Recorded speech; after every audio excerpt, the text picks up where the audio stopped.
Shanti, Shanti, Shanti, peace.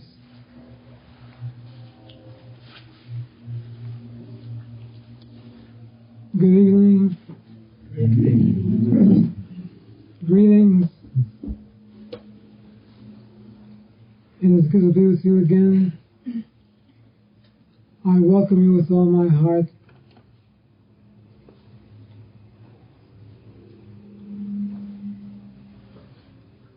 Last Sunday we were discussing the telephone calls I received in reference to voting. People call me with strange questions. Do jnanis vote? Should I vote if I'm a jnani?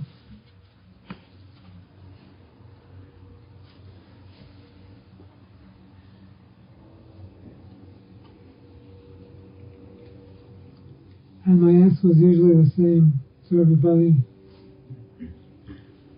which was, as long as you ask the question, you should vote. As long as you're inquiring if you should or you shouldn't. Then you're part of the system and you should.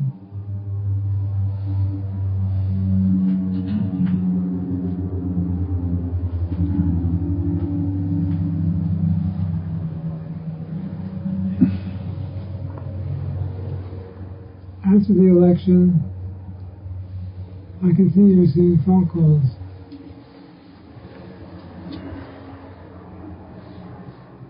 One person asked me an interesting question. He called from Düsseldorf, Germany. Is such a place as Düsseldorf?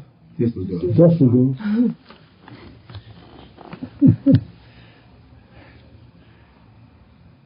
I asked him where he got my phone number. He said Ramana Ashram.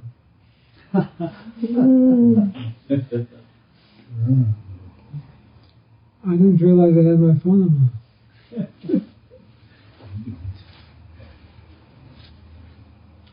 But anyway, he asked me a pretty intelligent question to an extent. He said, Robert, if everything is a dream, why should we vote or do anything if it's all a dream?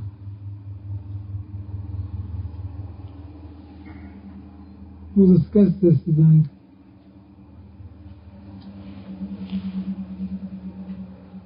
We see that life is a dream, everything is a dream, the world is unreal. Why should you do anything? The reason, of course, is you are involved in the dream. You are part of the dream. As long as you are part of the dream, you have to do whatever has to be done in this world of the dream. For you believe you are the body, the mind. Therefore you can't fool yourself and imagine that you're somewhere else when you're not. You come under the law of cause and effect. You come under the laws of karma. As long as you believe in this world, there's karma for you. There's cause and effect. You can't say in one breath that there's no karma and no cause and effect and then react to the world. You know whether or not you believe the world is real by the way you react to it. Consistently, constantly. How the world makes you feel. This shows you whether you believe the world is real or not. Will you think of your body all the time? Will you respond to the world all the time? Then you must do the things of this world. Remember the cliche, do unto Caesar that which is Caesar's, and do unto God that which is God.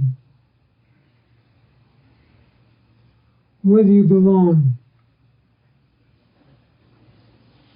In the world or in heaven? You can tell by the way you react to life,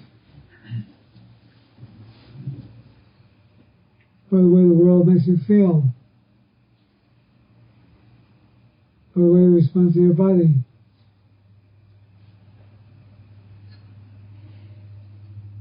Yeah, it's all a dream, but you're caught up in the dream. And an example. When you go to sleep and you're having a dream,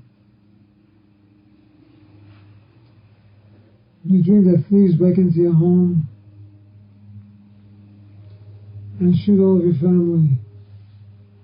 Then you wake up. When you wake up, you go looking for people who shoot your family.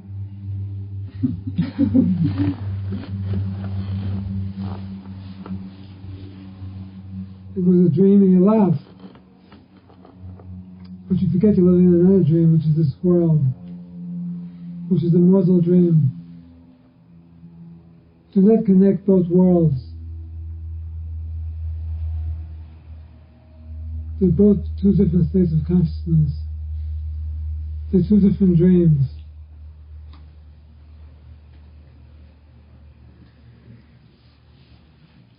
Yet when you're in your dream world, dreaming, when you go to sleep at night,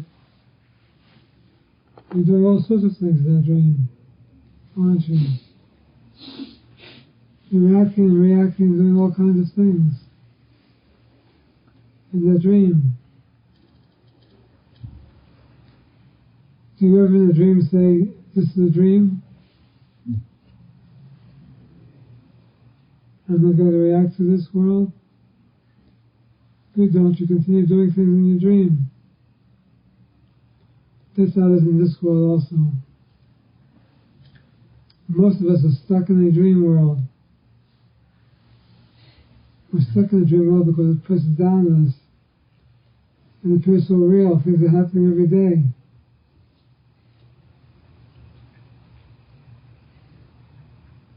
Yet, one day you will awaken. It's the same as awakening from your dream at night. There's no difference. When you awaken to the dream at night, do you have any interest in the dream? You may for a while. If you're into dreams, you may try to decipher what the dream means for a little bit. But after a while you forget all about the dream.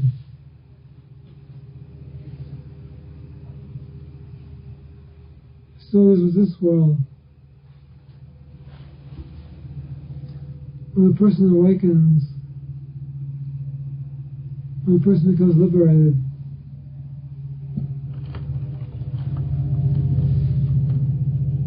they are able to see the dream, but they know they're not part of it.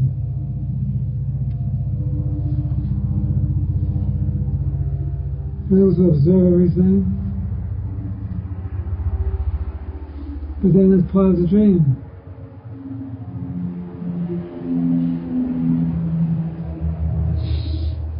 The world no longer has any power over them, over the awakened person, the liberated person. The world has no power whatsoever over you unless you're liberated.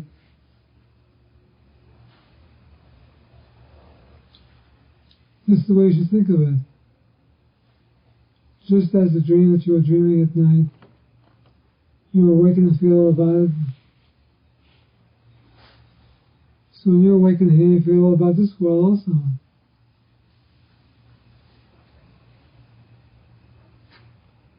Yet you're in the body, so it appears. As long as you're in the body, you will see other bodies.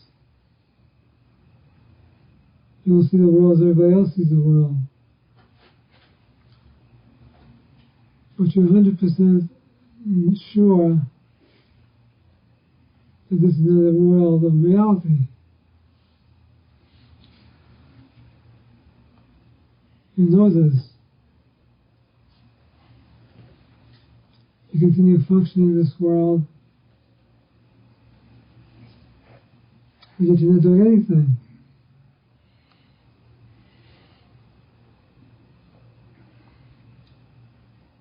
To the Jnani,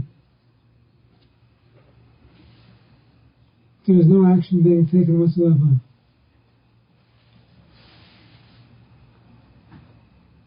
To the jnani, there is action being taken. And the jnani sees the jnani taking action also.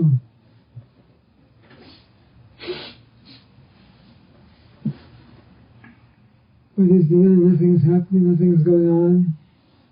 There's no world. There's no dream. There's no karma. There's no cause and effect.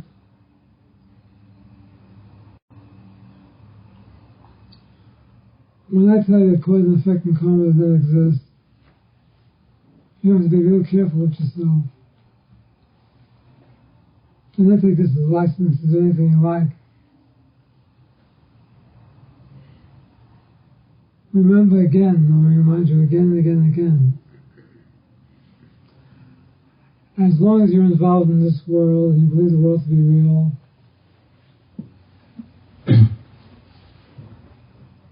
then karma is also real. It's as real as the world, as real as your body.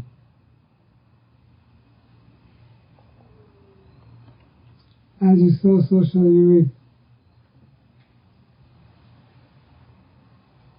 You have to deal with this. What you do to others, you're doing to yourself. You hurt someone, you hurt yourself. You love someone, you love yourself.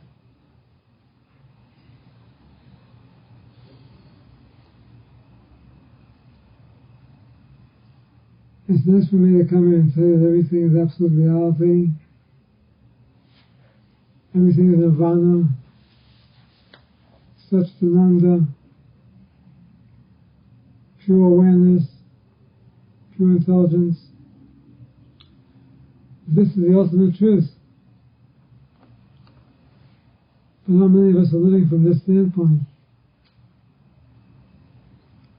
We have to work from where we are. The worst thing you can do is to fool yourself and make believe you can get away with something. In this world, you can't get away with anything. The Lord of Karma is always watching.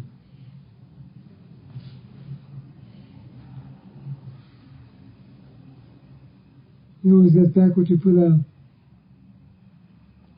Nothing more, nothing less. This is what I mean when I tell you everything is in the right place, unfolding the way it should. All is well. There's absolutely nothing to be concerned about.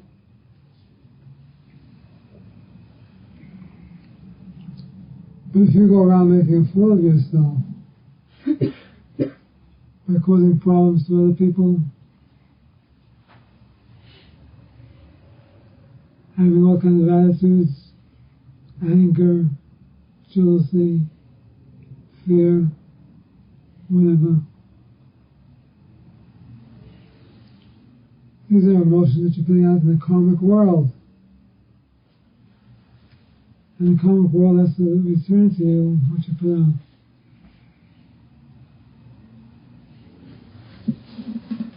So this is a dream world. Yes, it's all a dream. You are the dreamer. But you haven't discovered this for yourself.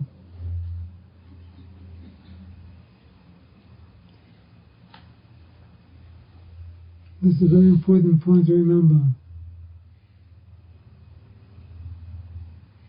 You have to awaken to become free. You can't imagine that you're free because you hear Vedanta lectures.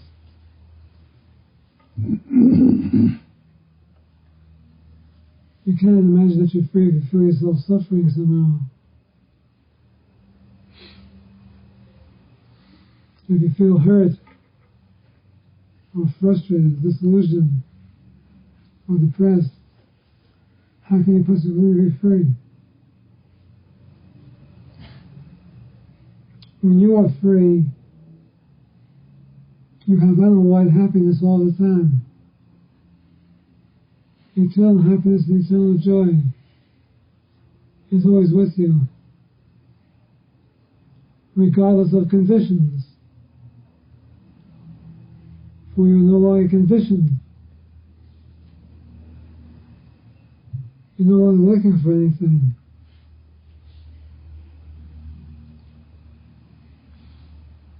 Does it make sense for an enlightened person to look for a healthy body,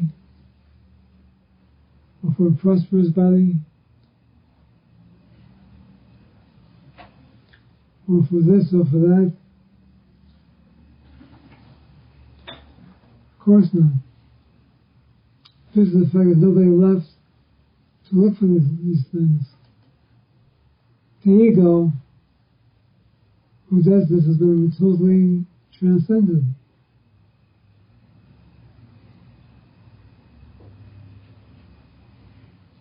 Look at the world like bubbles on the ocean.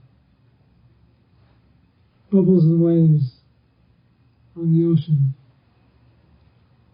Look at people that way too. They keep disappearing, they keep coming back.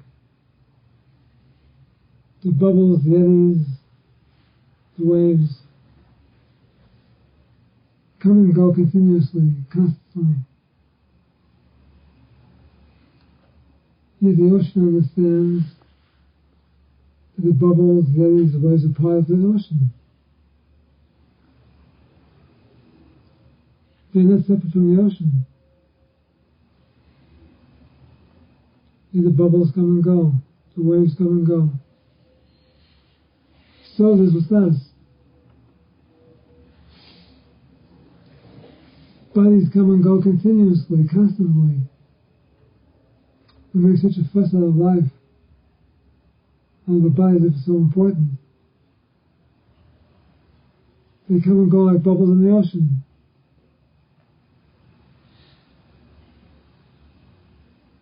New bodies appear every day. Old ones fade away. Yet the source beyond everything is consciousness. The substratum of all existence is consciousness. Consciousness is like the ocean. And all the forms of this earth and the universe are superimpositions on consciousness. In other words, all the forms are like bubbles and waves on the ocean.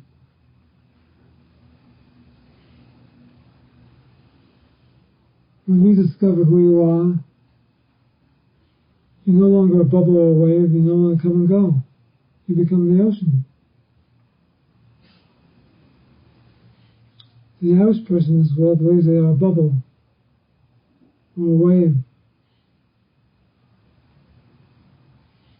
They identify only with their little self. They're always thinking about themselves. I need, I want, I hurt, I this, I that, I everything. It's always I. This is how the bubble thinks. That it's separate from the ocean. But the ocean knows it's not separate.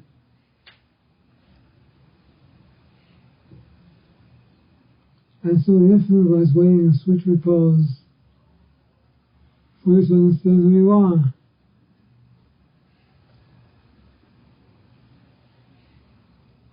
In other words, the ocean, consciousness, is not going to do anything to make you understand who you are.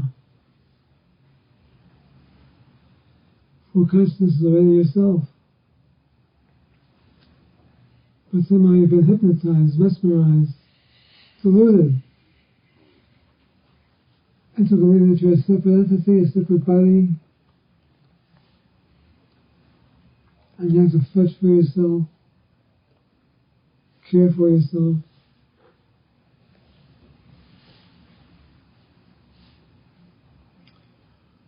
While the bubble persists,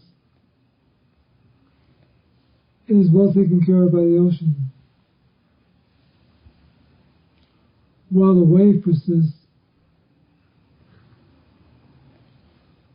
the ocean looks after it.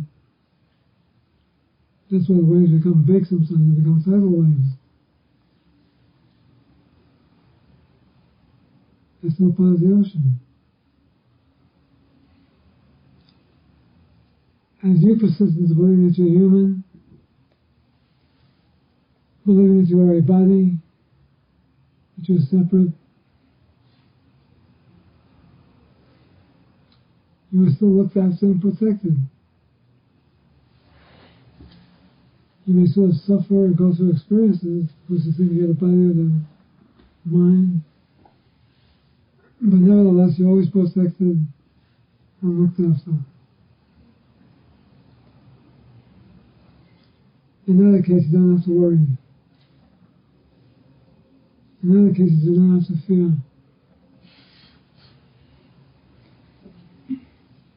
Why? Because you live in eternity. You live in bliss.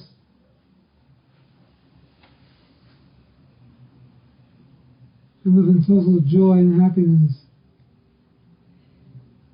You are immersed in consciousness.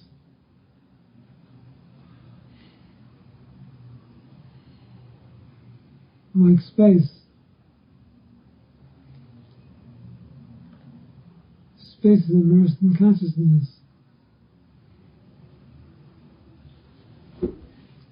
And all the forms like planets, galaxies, universes are superpositions in space.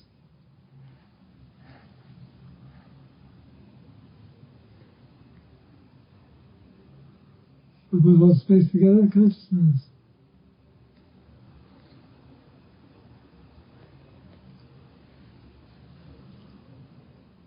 You do not have to do anything to understand this.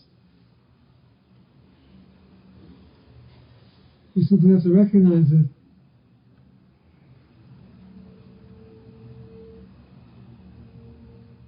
You don't have to pray, or meditate, or do mantras, or japa. There's nothing you have to do to recognize your reality, that you're the ocean, that your consciousness. You simply have to see it and recognize it and awaken. That's what you have to do. Why is it so hard for most people? Because you've been attached totally, solidly to Maya.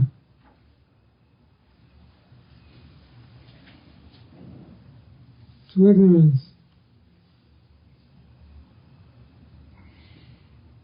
to the belief in two powers, belief in separation. You feel in your ego that you're separate from the self. You're separate from your source. This is the only reason that you suffer.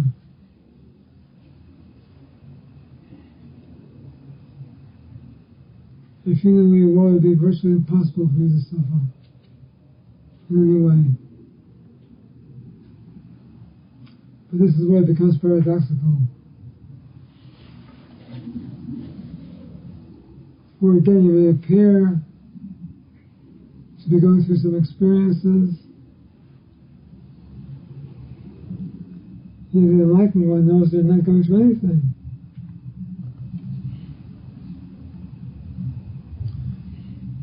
This is why when the disciples saw Jesus hanging on the cross,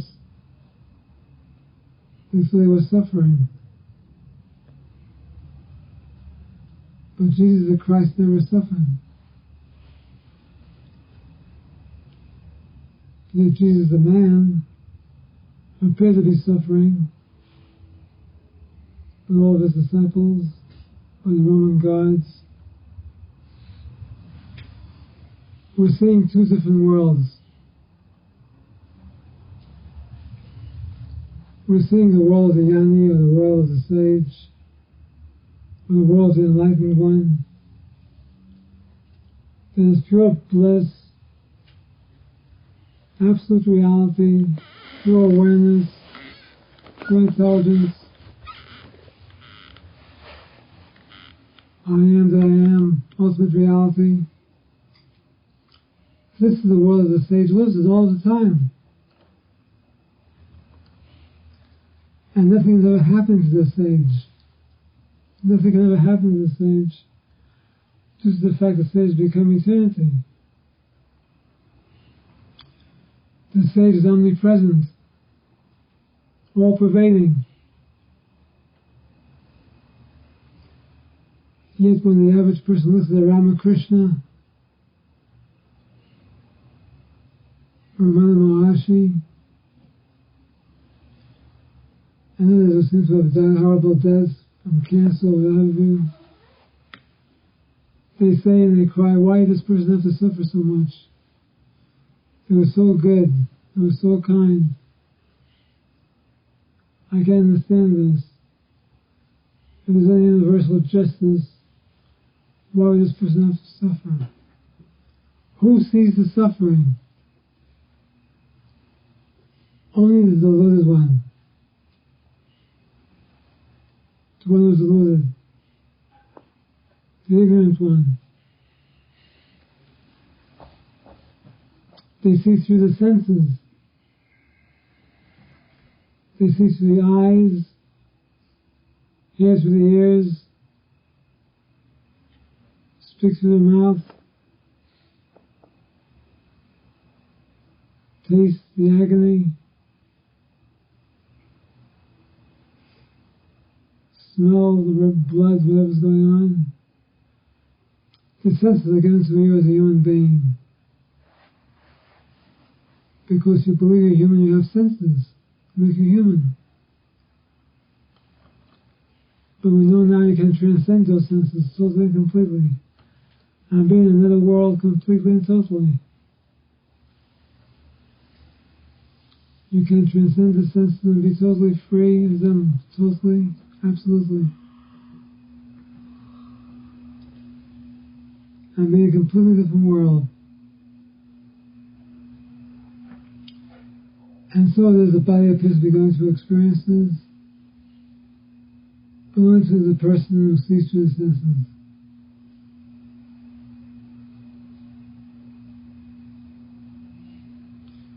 So we get back to the dream world.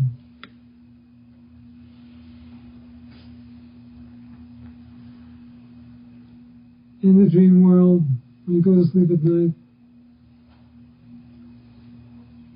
you go through many, many experiences, do many things. You may appear to be killed. You may appear to become a king or a queen. You may appear to have many children, beautiful home. Or you may appear to be unemployed, a homeless person. Yet when you awaken from that dream, you laugh to yourself and say, wow, thank God it was only a dream. And you forget about it.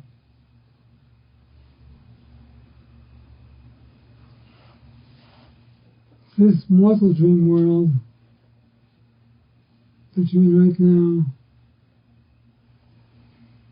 you must also forget about. And then identify with it. This is the way you become free. This is the way you awaken.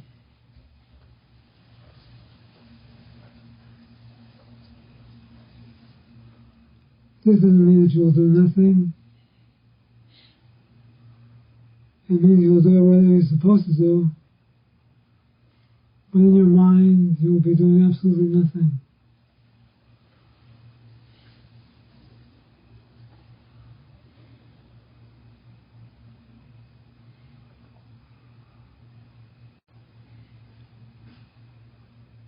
You have to ask yourself the question,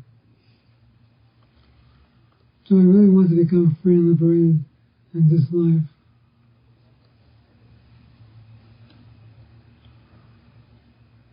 Think how many more years you got left. You never know, you may be called away tomorrow. This very minute. In a year, in a month. 10 years, a week, who knows?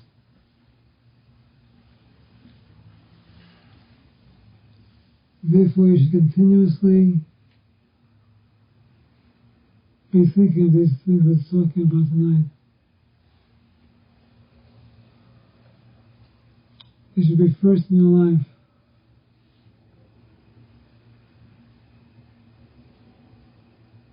What you give your energy to, you become.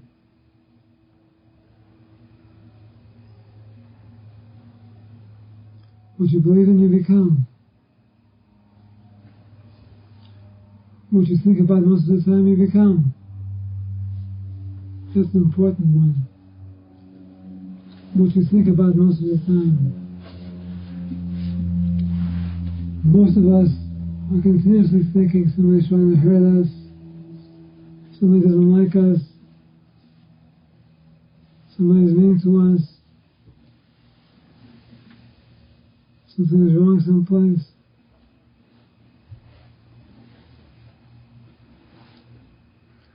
As long as you think this way, you are telling the law of karma, this is what I really want. In other words, you're inadvertently bringing doom and gloom upon yourself. For if you think doom and gloom all day long, you attract more of the same continuously, constantly.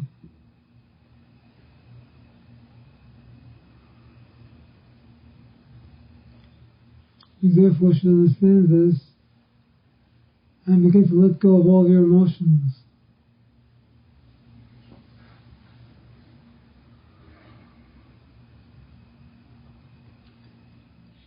One of the best ways to let go of your emotions is by practicing self-inquiry. I know some of you got tired of practicing this.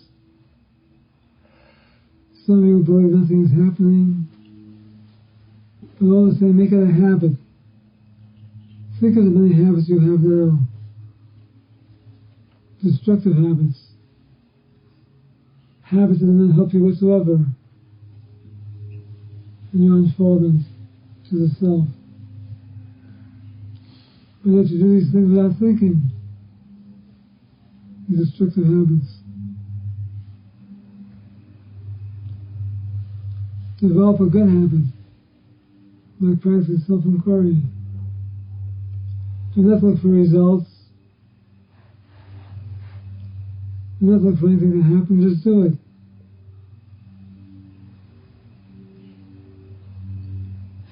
Ask yourself, who feels depressed? Who feels human? Who feels there's something wrong someplace? Who feels disillusion? To whom do the feelings come? And of course you answer, I do. I am feeling all of these things. As soon as you say this to yourself, realize that the I is separate from you. The I who feels all of this is not you.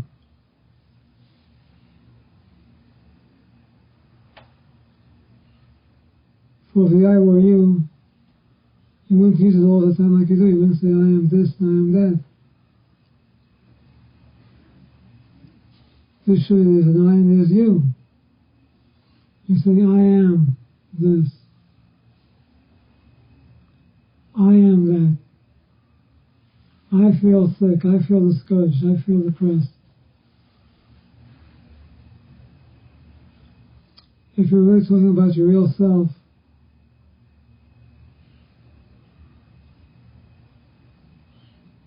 you wouldn't say that. If you're talking about your body, you wouldn't even say that. For instance, if we're talking about your body, you would say sick, depressed, unhappy. You wouldn't say I. This shows you that you're not referring to your body when you say I. What appears to be your body is just an inanimate piece of flesh. You're a piece of meat. So you are. Yet when consciousness goes through it, it becomes animated. It begins to dance, it begins to jump, it begins to do all kinds of things. But of itself it can do nothing. What I'm getting at is this. How can the body that's really a piece of flesh by itself become sick or depressed or discouraged or have any problem? It cannot. You give life to these things by saying, I feel this. When you add I to the body, to the piece of flesh, that becomes alive also, in a negative way.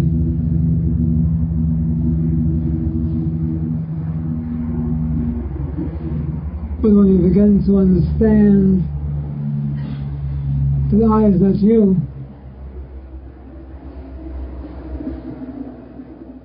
I has never been you, this is the beginning of wisdom. When you just understand this continuously, keep carrying it through day after day after day after day. Keep reminding yourself constantly, I is not me. Of course, I don't know anybody here saying that.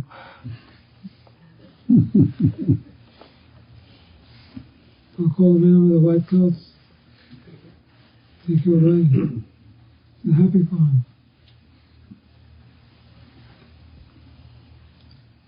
Realize to yourself, I is not me. I is something by itself, something that doesn't exist. Some form of hypnosis, some delusion, some kind of optical illusion that makes me believe I am I.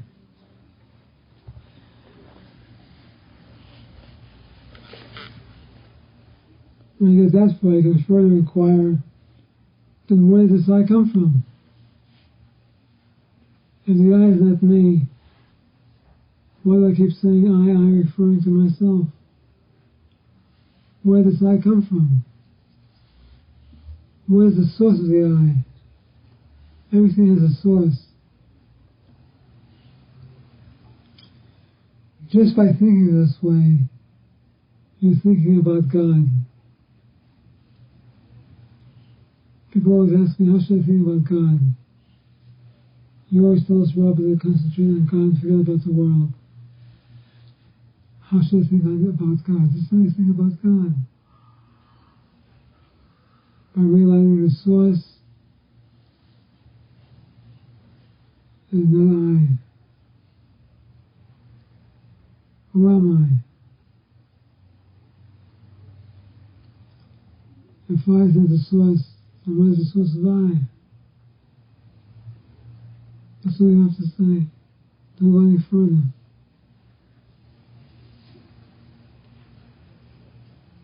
That's when you become still.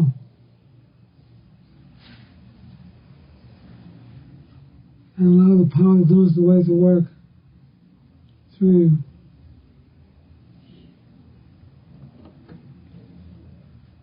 As you become still,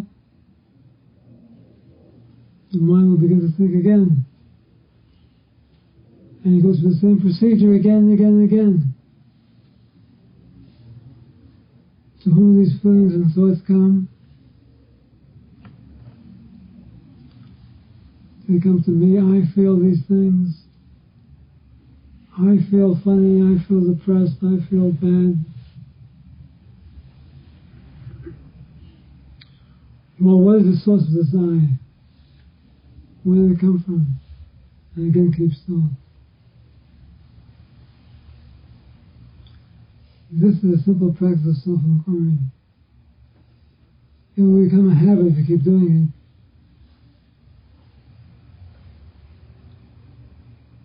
So don't think that nothing is happening. Something is happening to you when you do this even for the first time. But it's very subtle.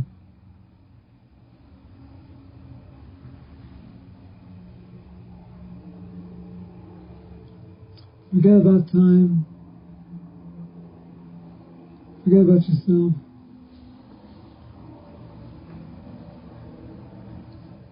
Become universal. Realize that your body is the body of the universe.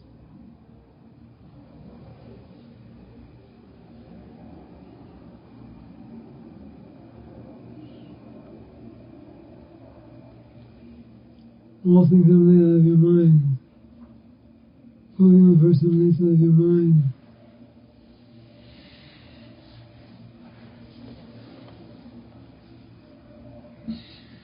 Think of these things every day. Be aware of these things every day. Catch yourself. Day after day after day, catch yourself. And think along the lines we've discussed tonight. When you can do this, something will happen to you, something wonderful, I can assure you of this. A benevolent power will take over and bring you to your true home, which is absolute reality and total happiness. Peace.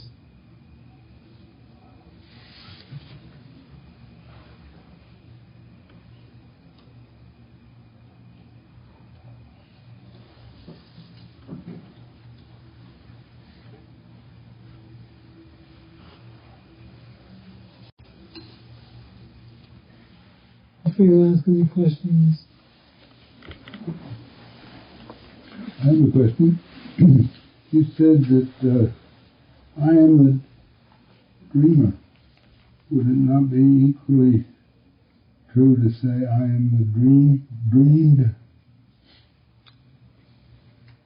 Say it any way you like.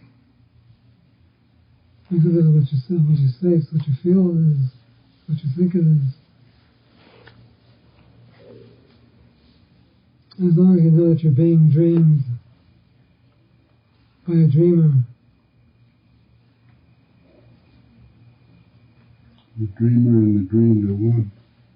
The dreamer and the dreamer are one. The dream is coming out of you. It comes out of the dreamer. Where else would it come from? You are creating the whole dream. And in your waking state, you're creating the whole universe. If, as you say, everything in duality is the creation of my mind, and the mind itself is unreal, that makes everything unreal. Exactly. However, to try to live in that, on that plane, while I'm in the body,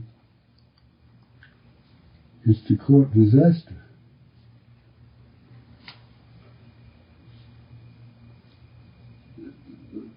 For instance, Totapuri he thought he was living on that plane of non-duality, while in the body. And what happened to him is disaster. This is what I was referring to. We mustn't kill ourselves. We mustn't fool ourselves. We must continuously work on ourselves. And at the same time, because of karma exists, the world exists, because we're in the world. We're part of this world. Even for the jnani. For the jnani, there's no world, there's no existence. Or would you say Totapuri was not a jnani? I don't know if Totapuri was a jnani or not. I don't either. I have a question. Thank you.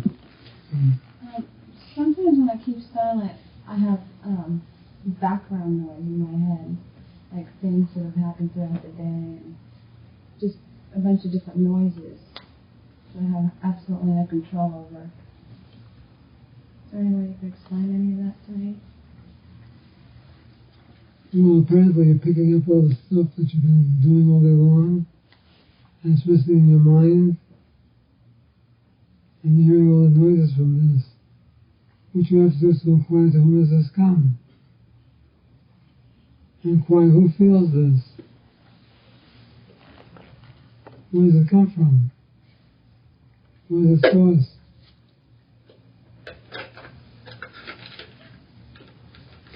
But I find that that's what I have, like, after the,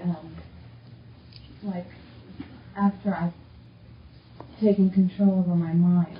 It's just the stuff that's, like, scattering around. Because you haven't taken control of your mind. If you really took control of your mind, you wouldn't have that. The mind is a very powerful instrument, it appears, to some people. And will do anything to save itself from being annihilated and destroyed. When everything else is quiet in the mind, even a song that I heard throughout the day, just continuously just keep going and going and going. Of course. That's what the mind does. That's what we have in mind. To remember things, to pick up things. This is true of everybody, not only you. And therefore you must entirely, thoughtfully always keep asking yourself, to whom does this come? Who hears this?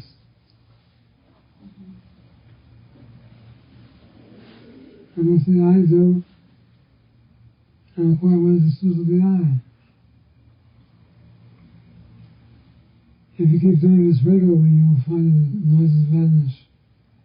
You'll become still and quiet. Another way to do this is just observe the sounds. You watch the sounds. Watch the mind's work. But don't react to it. Just observe it and watch it. Have no reaction whatsoever. And you will find it will stop.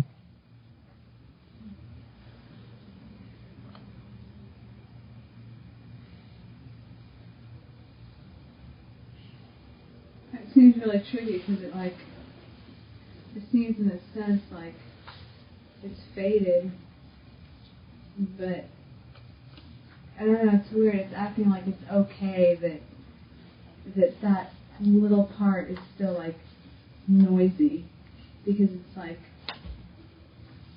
because I can't react to it because it's so minute. It's like you can barely hear it, but it's still scattered everywhere.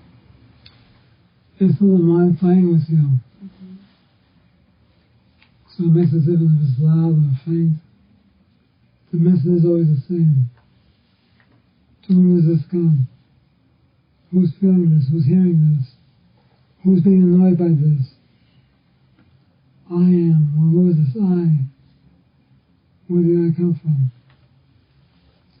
And trace the I back to the source, in the heart. And you will find it stops. And again, observe the mind, watch the mind, watch those sounds. Do nothing at all to stop them. Just watch them. Just by watching, they'll become weaker and weaker and weaker until they disappear in their entirety.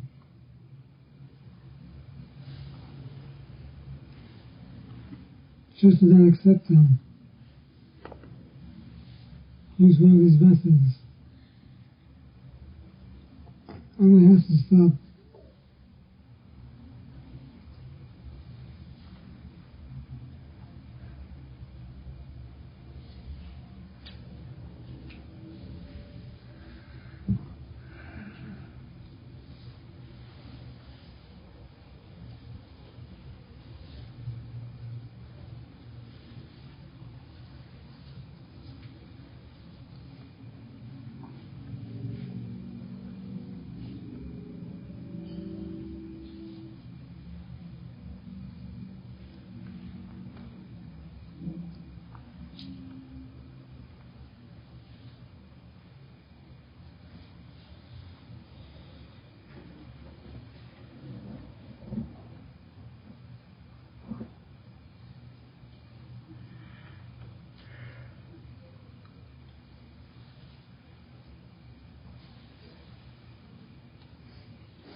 Would you read the end? Yes.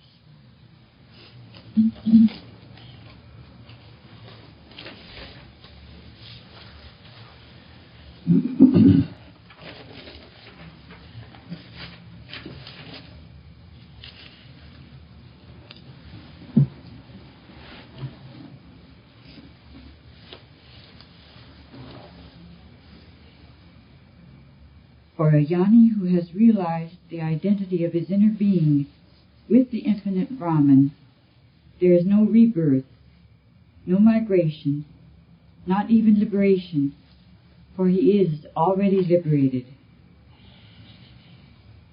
He is firmly established in an experience of the absolute existence, knowledge, bliss, the Satchidananda Atman. The continued existence of the world and of his own body appears to the jnani only as an illusion, the appearance of which he cannot remove, but which cannot further deceive him, till the time when, after the decease of the body, he wanders not forth, but remains where he is and what he is, and eternally was, the first principle of all beings and things, the original, eternal, pure, free Brahman.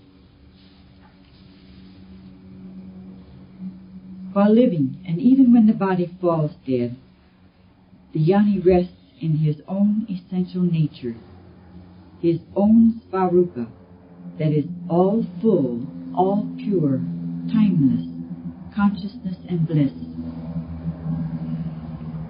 The following assertions made by a jnani constitute his own deepest convictions and experience.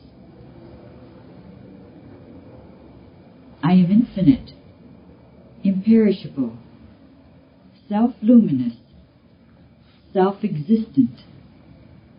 I am beginningless, endless, decayless, birthless, deathless.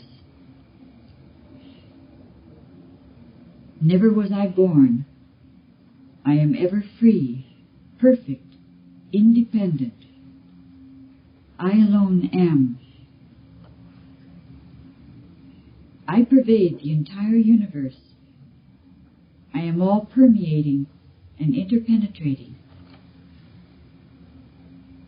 I am supreme peace and freedom absolute.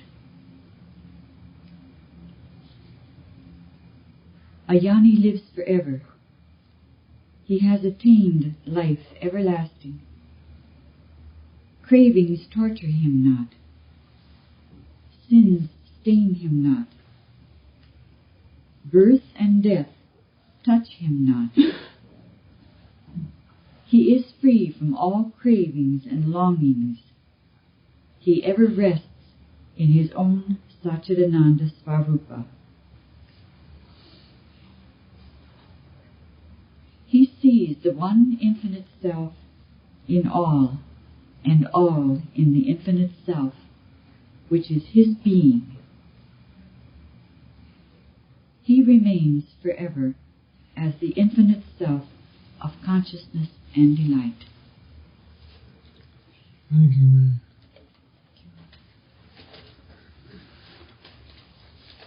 Any announcements? No, I don't. We're going to have a couple of bandaras, parties, feasts. One is Thanksgiving for Sir Karen Henry, which is the 29th, Sunday. Thanksgiving is on Thursday. It will be 3 days after. And also on December 27th. December 30th is Ramana Maharshi's birthday. So we'll have a combination celebration of Christmas and Ramana Maharshi's birthday.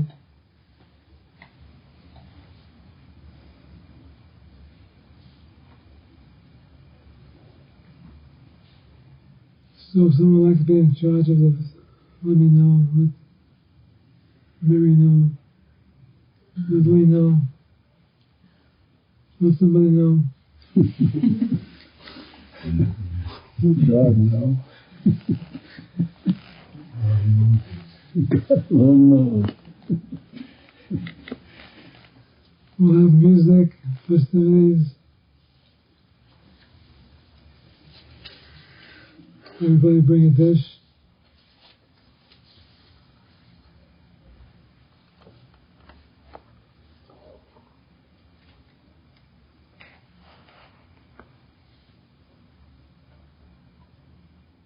Any comments?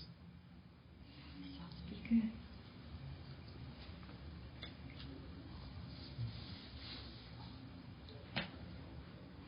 Anybody have anything to say?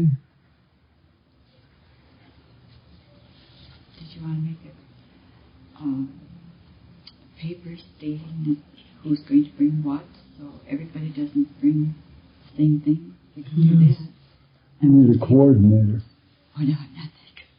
That's We you. could leave the paper at the table and people could just sign in what they would like to bring. And then other people can see what they're bringing. They won't bring the same thing then. We need somebody to take charge. No, you take charge.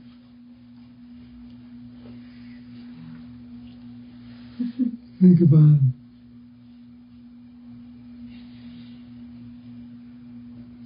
Or we can all You do need it. to do it All with do it more together. subtlety and savoir-faire than anything else.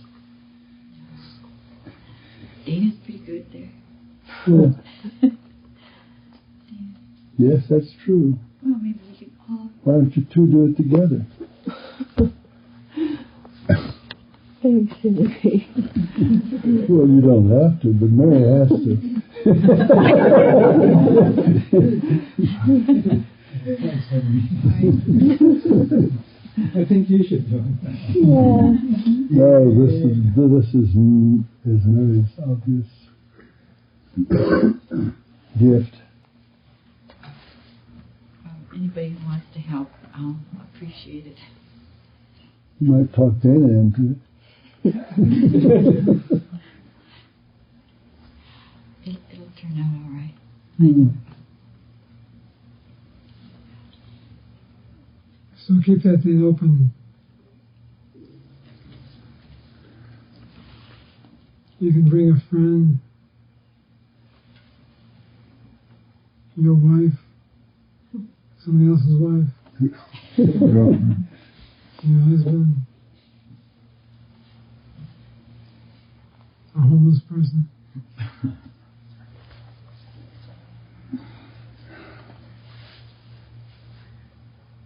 Oh well, it's not for prasad.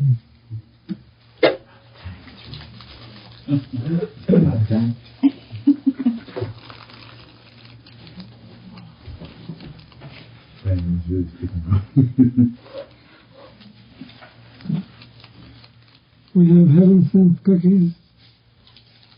Okay.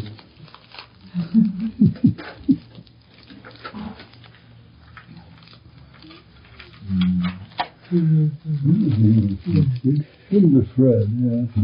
Favorite opening.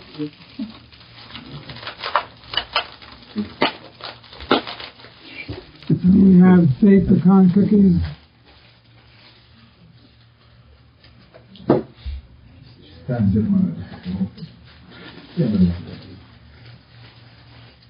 Non cookies are the frequent quite as